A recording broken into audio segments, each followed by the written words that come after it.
Hello everyone, আমরা আজকে যাচ্ছি আমাদের গ্রামের ঐতিহ্যবাহী ঝাপুরাবট মেলা দেখতে। তো চলুন ঝাপুরাবট মেলাটি দেখে আসি।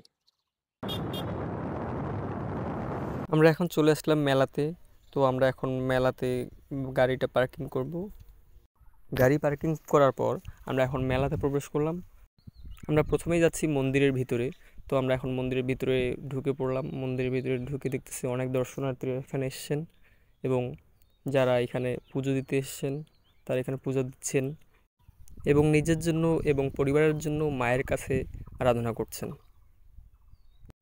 অনেকে এখানে এসে তার ভাগ্য গণনা করছেন এবং পরিবারের কোনো ক্ষতি কিংবা কোনো সমস্যা আছে কিনা তা নির্ধারণ করতেছেন এখানে এসে। আমরা এই মেলায় এসে খুব সুন্দর সময় উপভোগ করলাম এবং অনেক কিছু দেখতে পেলাম। আমি এখন হাঁটতে হাঁটতে যাচ্ছি মণিহারি কিংবা কসমেটিক্স দোকানের দিকে।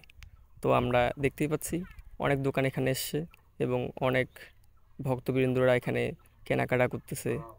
এই পাশে দেখতে পাচ্ছেন সুন্দর সুন্দর দোকান এবং অনেক মানুষ। আমরা ছোটোবেলায় দেখেছি যে আমরা ছোটোবেলায় যখন মেলাতে ঘুরতে গেছিলাম, এখানে বেলুন কিংবা মাটির হাঁড়ি পাতিল তৈজসপত্র, এক কথায় মাটির খেলনা, মাটির অনেক ধরনের খেলনা সামগ্রী, যেমন টাকা রাখার জন্য ব্যাঙ কিংবা ঘোড়া, হাতি এবং আরও অনেক ধরনের খেলনা আমরা বাসায় নিয়ে আসতাম এবং সেগুলো দিয়ে আমরা যত্ন সহকারে পরের দিন খেলতাম। এই ছোটোবেলার কথাগুলো আজ এই মেলাতে এসে মনে পড়ে যায় এবং অনেক ভালো লাগে। ছোটোবেলায় আমরা বাবা মা কিংবা প্রিয়জনের কাছে বায়না ধরতাম যে এটা খেলনা নেবো কিংবা ঢোল নেব, অনেক ধরনের বায়না করতাম, আর সেগুলো আমাদের বাবা মারা পূরণ করে দিত আমাদেরকে। এই ঝাপুরাবটের মেলাতে আপনারা দা, বটি কিংবা অনেক ধরনের নিত্য প্রয়োজনীয় জিনিস এখানে পেয়ে যাবেন।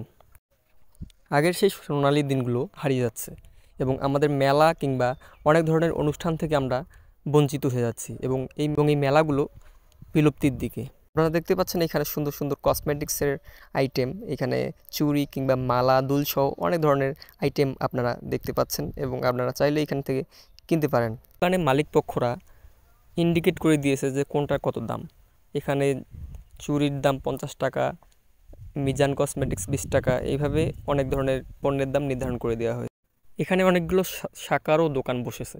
আপনারা জানেন যে আমাদের হিন্দু ধর্মাবলম্বীদের প্রধান হচ্ছে নারীদের শাখা এবং সিঁদুর।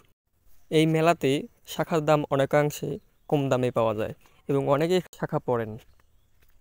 এই মেলাটির প্রধান উদ্দেশ্য হচ্ছে এখানে কালী মন্দির আছে এবং কালী প্রতিমার পূজাও করা হয়। এখানের কালী প্রতিমাটি খুব জাগ্রত, এজন্য গ্রামবাসীরা অনেকে অনেকভাবে মানত করেন যাতে তাদের মনের আশা এবং কামনা পূরণ হয়। আর এই সেই ঝাপুরাবট, যার নামকরণ অনুসারে ঝাপুরাবট কালী মন্দির নামকরণ করা হয়েছে। এটি হচ্ছে এই কালী মন্দিরের ঝাপুরাবট।